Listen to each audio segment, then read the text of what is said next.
we are where we are, and in fact, we can't change the position we're in now. But what do you think we should do moving forward as a country?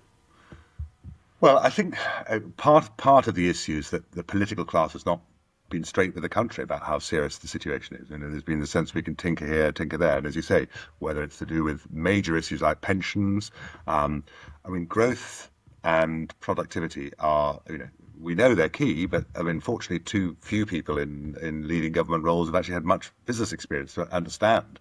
And as you say, one of the biggest own goals was the saying, well, employers' national insurance goes up. Well, what better way to clobber the SME sector, which, as you say, is so crucial to that economic growth. So I think we need to think through some policies that are both, that are going to get growth going, but also, once we've got that going, to think, so there's some short-term policy stuff, and then how do we keep this engine moving along? And elements of that are, I see it obviously in the financial services market, elements of deregulation.